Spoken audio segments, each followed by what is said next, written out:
Chair, members of the board here. Since early 22, we've been working on a feasibility study and environmental documents for the East Side Corridor project, as you are aware.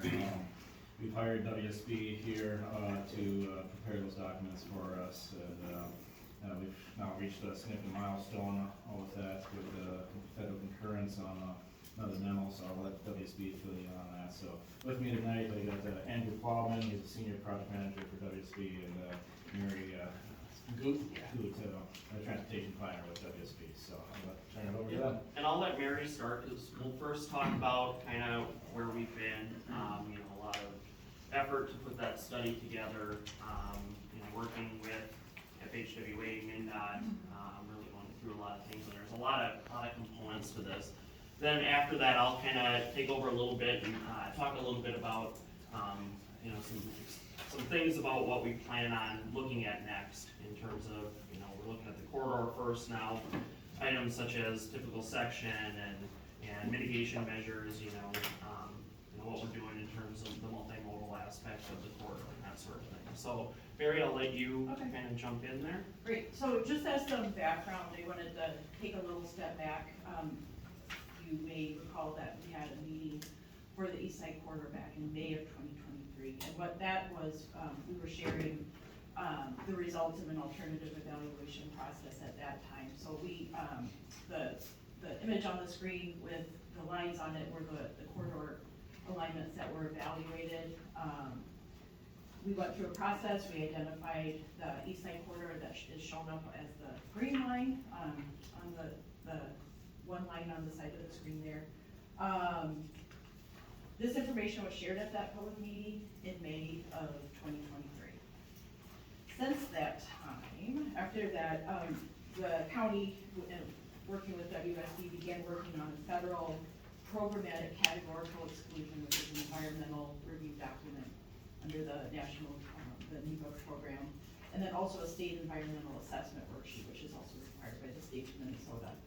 During the fall of 2023, Steele County, the Federal Highway Administration, and MnDOT State Aid coordinated, and it was determined that rather than doing that little bit lower level, simpler programmatic CADEX, we were going to be shifting to a federal non-programmatic categorical exclusion. The main difference between those two types of documents is just the level of approvals needed on it. MnDOT can go ahead and sign off on that, the programmatic categorical exclusion. For the non-programmatic, which is the route that this project, the East Side Corridor, is now on, we need to get federal highway approvals at some key steps.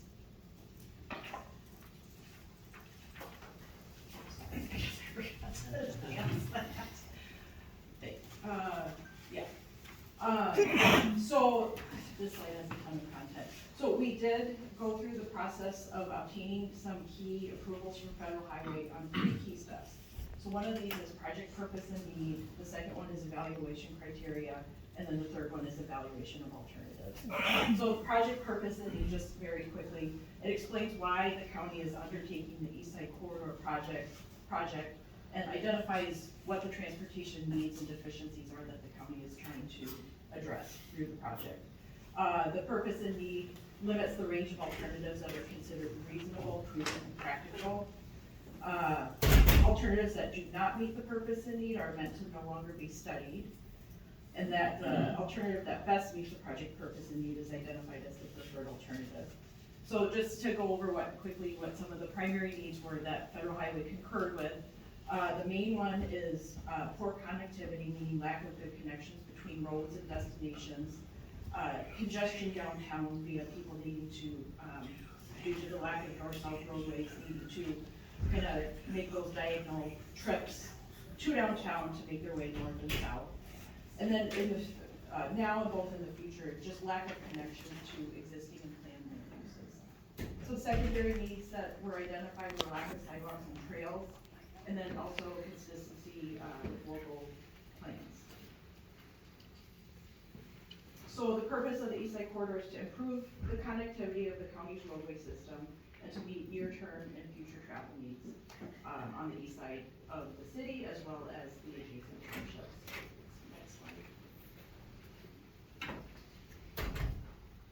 Yes. So Yep, that's correct. In the spring of 2024, this year, Steele County received federal highway concurrence approval for the purpose and need, as well as for the evaluation criteria. This summer, WSB has been working with the county in developing an alternatives evaluation using those FHWA approved criteria. The alternatives that we used are generally on the same north-south portion of those alternatives that were used back in 2023. We did incorporate a few other elements. We incorporated that connection at the north end to connect up to Kenyon Road. And then we also incorporated anticipated impacts from 26th and 18th Street. Yes, sir. So could we go back a slide where it says, speaking of purpose, it says it's a broad statement of the intended transportation result. So what I deem the purpose to be may be different than what Commissioner Brady deems the purpose to be. So how does that navigate? The purpose and need per the Federal Highway Administration is it's a fairly narrowly defined thing. Like there are certain things that Federal Highway will accept as what they accept as the purpose and need. Okay. Generally, for the of course, the roadway is going to result in other things, or maybe seen as needed, for say economic development, that kind of thing. The Federal Highway Administration did not really allow that to be incorporated into the project purpose and need statement. So it's rather narrowly defined, and that's a function of going through this federal highway process.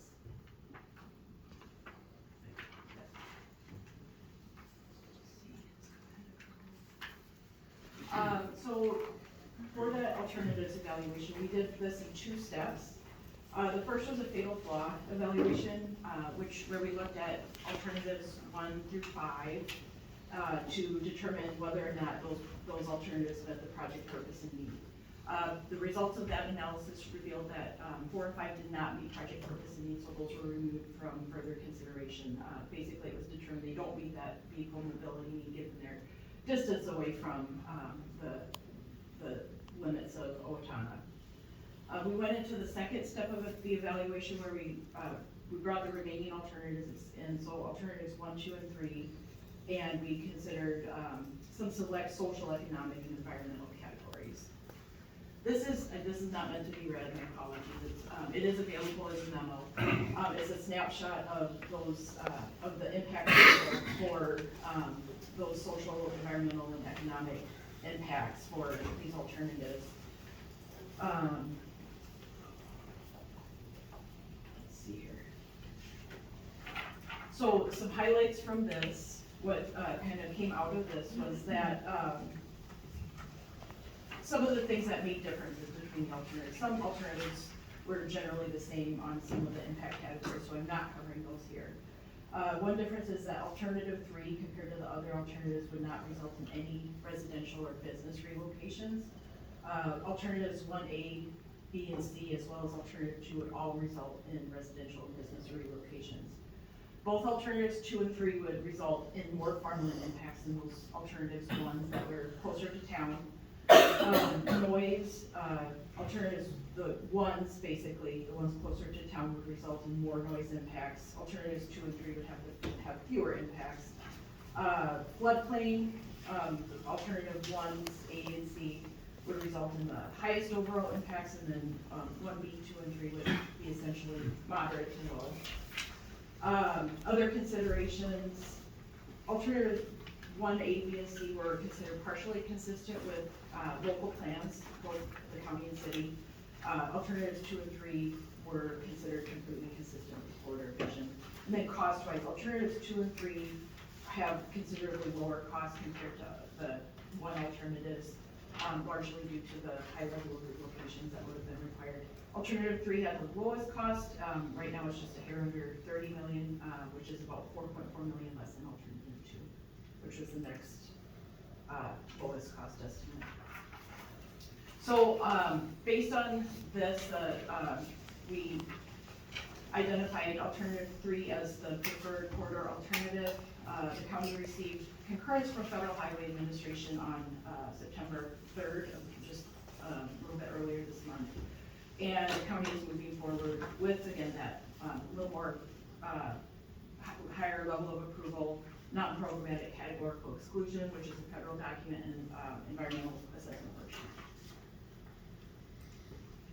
And with that, I'll turn it over to Andrew. Okay, so yeah, we've talked about where the corridor is, but now we're kind of also talking about what could the corridor look like. And throughout this area, there's a lot of different kind of types of, not necessarily land use, but you know, in terms of proximity to you know, residences, through farmland, that sort of thing. So I'll take you through a few of the typical sections that we could look at. Now, one of the big things that we're seeing is the bicycle or trail user connectivity through this area. There are some, you know, side streets that come in that do have trail or sidewalk connections. We would like to kind of complete, you know, this loop a little bit, also directing folks that they have the ability, as things get built out, to use this corridor for not only using it for traffic purposes in a car, but also for trail purposes as a pedestrian or cyclist. So that was a big thing. So one of the areas that we could look at, and again, we haven't, you know, chosen any particular typical section. We think it is going to be kind of a hybrid throughout the corridor. But here you see a rural section. Now the big thing that you notice is it's a little bit wider, you know, than other sections could be. And the big reason for that is the ditches and conveying drainage. So you see here we have 8-foot ditch in the bottom, and then we put the trail outside of that. Now trails can be put a little closer at times, but what we don't want is necessarily drainage running across the actual trail section. So this is kind of like the biggest footprint that you'd see, and it could be in areas that you know, are not necessarily next to adjacent properties. The other thing about it too to note is a rural section is a lot less expensive per mile than an urban section, which we will be showing. And the reason for that is the infrastructure you need in terms of curb, storm sewer, ponding, that sort of thing. You know, gets to be a little less expensive for the rural option, even though it is a bigger footprint. So we can move on to the next one. So here we have an urban section. This condenses things quite a bit. So what we're showing here, 2 12-foot drive lanes, 6-foot shoulders, and then we have a 5-foot boulevard and a 10-foot trail. This obviously condenses it quite a bit. We're able to squeeze it in. The other thing to note as well that the design speed of what we're looking at, we've kind of been thinking about more of a 40 mile per hour through some of the areas, especially when we're adjacent to other, you know, properties that exist right now. And the curb actually does provide a purpose to slow things down a little bit.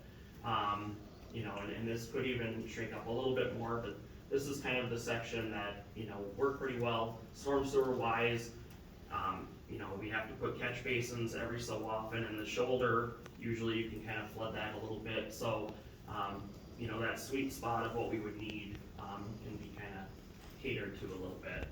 And then the last section. I have a question. Yeah, sure. So the way this one is laid out, Yep. I don't know if you're familiar with Rose Street in Owatonna. I mean, How is that width-wise compared to those, or a typical? I think at least Road Street outside of, in the suburban area, more recent development area is 100 feet wide. So, something like this would easily fit in a 100-foot corridor with plenty of space on the sides, in addition to what we're just showing here. That's 51 feet? 51 feet, yeah. 51 feet? Yeah. So we got another 25 feet on each side. You see a problem with this one, plowing snow on the trail or not? You know, typically, you know, and I may defer to Paul a little bit in terms of the operation. Typically, you know, the plows come through on the road, kind of flip it to the trail, and then if you plow the trails, or the city, I think, would plow those, correct? Those are the details of, as far as the trails still to be worked out yet. Yeah. Typically the city has been maintaining those trails, I believe, so, it'd be similar to what's on, 26th Street right now, so. Now, the one thing too is we do have a 5-foot boulevard there that can also hold snow. Obviously, we can have a little bit more, but 5-foot boulevard is kind of the typical area where you can get grass to grow, you know, it's not too narrow that grass can grow. And then it does provide some snow storage. A lot of places are 5 or 6 feet that we wanna have a minimum for stacking snow on that boulevard. There's flexibility, we're not holding to 5 feet, it could be 10 feet or something. Yeah, we have room in the corridor. I guess, I have one question. When you're looking at this urban typical section as versus to the rural typical section, would there be a possibility of expanding on that trail side to make that wider like it is in the rural? Yes, for sure. Yeah, we kind of showed kind of the minimum, but yeah, if you wanted a 10-foot shoulder, the big thing about, you know, when you make the boulevard too big, you end up having to take your trail kind of back in at the intersection because we don't want them crossing on a side street so far back. But yes, it can definitely be done. And some of what we're gonna show a little bit later is also some of the mitigation measures in terms of like noise and just the beautification of it, you know, even slowing down traffic and that sort of thing that we'll get into as well, that show some wider I boulevards. like the idea of the 40 miles an hour, but I think for the property owners there, a wider section would be much more advantageous. Sure, yeah. Yeah, and I think we have some examples we get into that kind of show a little bit more detail. So there's the hybrid option, yeah, this just kind of combines the rural, and the big thing for this is, you know, we can, you know, you're kind of mixing a little bit in terms of the cost and all that, and providing just the curb and gutter on the one side where you have the trail where you can suck that in, just to kind of reduce your footprint a little bit in those areas. And, you know, potentially that could also be created as our urban section on the east side when development could happen, you know, that was be added later. All right, so we go to the next example. So we have a few other options of mitigation strategies that we can look at that we didn't necessarily need a typical section for. This one shows a parkway in the city of New Ulm, kind of by their high school. And what this is, they have a median running all the way down. And what this does is, number one, it separates traffic, you know, so you got a little bit of a safety advantage with that. And it really does create that lower speed. Now it does, you're adding curb and gutter, you're adding quite a bit, but that look of it, you know, given that the traffic is separated, there's one lane of traffic that is further away, you know, potentially from the nearby residences. So this is an option that has been done. Now the key to this too is, at each intersection, you gotta be able to take into account, you know, for turn lanes, if there's roundabouts, that sort of thing. So, there's various things to think about with a parkway. Move on to the next one. Okay, so now we've shown an example, of that wider boulevard, that was mentioned, and lots of trees that are placed in here. Now, you gotta give it time for, you know, the trees to really serve that function, but this is a case where you have a little bit wider boulevard, the trail's kind of back, and the trees kind of create that corridor effect of potentially slowing traffic through certain areas. Move on to the next one. Okay, the other one is sound walls, looking at these, and a lot of this is, number one, it obviously does reduce the sound from the nearby roadway. I actually live close to a big sound wall next to 35W, and it does obviously help. I can still hear the vehicles, but it's not as much. The other thing it does is it does include privacy a little bit more than other options. And then the last option here, berms and trees. And of course you need a little bit of room for this, and this is one of those situations where kind of depends on what would be more important, but a berm, be able to get that up high enough. Here you can see this is actually in the city of Otsego on a Wright County roadway. So here we have 5-foot boulevard, but they built up a berm that goes about, you know, 6-7 feet high, and then they also did plant trees on top of that. Now, this is a relatively recent project, so a lot of the trees haven't matured as of yet, but that was the general intent, and so what it does is it does separate the backyards from the actual highway. So with that, I will, unless there's any questions about the options, I will send over to Mary for the kind of the next steps. Yeah, so, as I mentioned, we're working on those environmental documents, the federal non-programmatic categorical exclusion and the state EAW. We're identifying impacts for those categories, the environmental categories that are included in each of those documents. Along with that, there comes some kind of concurrent, environmental tasks that we do, like wetlands, we look at wetlands, we look at cultural resources, noise, Andrew's kind of getting that with, showing noise walls and potential mitigations. We'll identify what permits, and mitigations are required. So our schedule-wise, we're, looking at developing drafts of each of those environmental documents in early 2025. We will, then have to get federal highway approval on that federal document. There will be an open house once that, once those environmental documents are published. Again, we're anticipating early 2025 for that. And then once those environmental documents are approved, final design would begin. And right now, the anticipated construction schedule would be 2026 and 2027. That's all we have. Mr. Chair, I have a question. At the time of that open house in early 2025, you will have renderings of potential different designs available? In terms of some of the mitigations? Yeah, some of yes, the mitigations, yeah. and kind of even looking, potentially at, what the corridor would look like. I mean, a lot of what we see here is, different examples and everything, but we'll kind of, as a group, kind of come together, looking at exactly what it could look like in certain areas along the corridor that we'd be concerned about. It would be my hope that there's option one, option two, option three, so that's not just one. Right, yep, yeah, for sure, yeah, I think, the goal in mind and how we're, kind of putting it together, really trying to understand the concerns and then, things we can do to mitigate, and have multiple options that we can kind of take a look at and see how it would impact, various segments. Any other questions?